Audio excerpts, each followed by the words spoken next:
Hello YouTube, welcome back to Moto Curves and Curls. My name is Amanda, and in today's video we are talking about planning your route for a long distance motorcycle trip and how I plan, how I get my route together, and the apps that I use to do my planning of my routes. So let's get started. You're going to hear a little bit of noise in the background because I am outside and there is a highway right next to me, as you can see. But this was a very beautiful place. I am here at Cedar Grove Plantation and pretty much popped a squat right here underneath a beautiful oak tree. So how do I plan my routes for a long distance ride? Step one, figure out where you're going. Step two, pick a date. Now it is putting these places or putting these locations in an app or a GPS system to get you where you want to go. Now, the apps that I use, and I will put these on the screen and kind of give you a little tutorial on each of them, how they kind of work. So the first one is Road Trippers. Now, there is a free version and there's a paid version. I want to go see the Cadillac Graveyard off of Route 66. I go ahead and pin it in here, and that's how I kind of go about pointing me into the right directions. It gives you a lot of point of interest, a lot of places you can stop and see when you are on your road trip. So I really like Road Trippers. So sometimes I might find something different in that area that I'm like, ooh, I want to go see. So I pin that in to my map on Road Trippers. So I use this every day, and I sometimes end up rerouting or sometimes take an alternative route. So that's the first app. The second app is Google Maps. This was my go-to app. This is the one that made sure I didn't get lost on any kind of back roads or anything like that. This is the one that I used every day, and this is the one that I put in every day.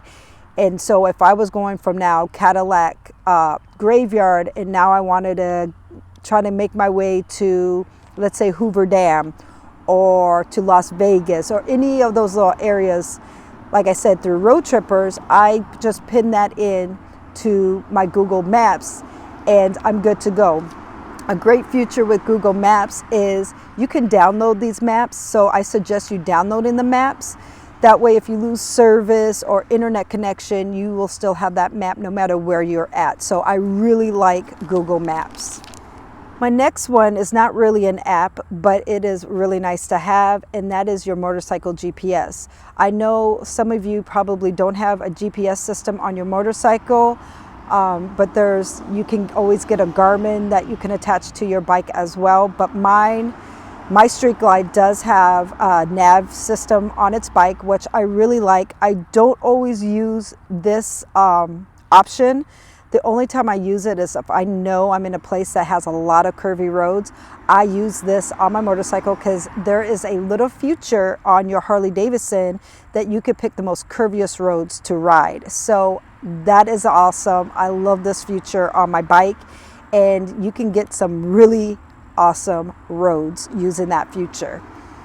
The next one is an app, and that's the Waze navigation app that you can get. I love this app. It helps you find any kind of tolls, any construction, actually cops that are like parked out and stopped, and that's pretty cool. The next one is the Relive app. Relive is actually a tracker. It just tracks your where you're at, and it has a little feature where it will videotape where you're going.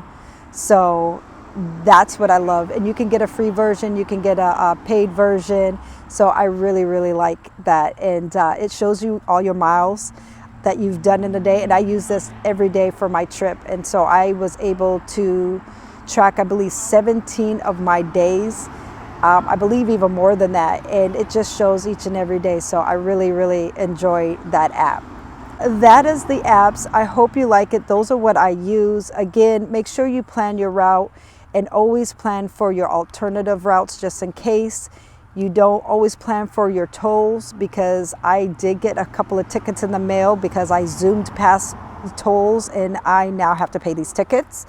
I did pay those tickets, but you do have to be mindful of that. And again, be mindful of your stops. Rest as much as you can, but don't take too much time off your bike, because that is miles and hours that you're chewing up. Take plenty of pictures on your ride because that's what this is all about. And again, if you feel tired, if you feel fatigued and you just can't go on anymore, please, your safety comes first. So always pull over, stop, get some rest. There's always tomorrow to continue. It's better for you to be safe than sorry. So that is it, you guys. I hope you like this video. If you're new to my channel, make sure you hit that like and subscribe button. Make sure you leave a comment down below. Until next time, you guys, peace.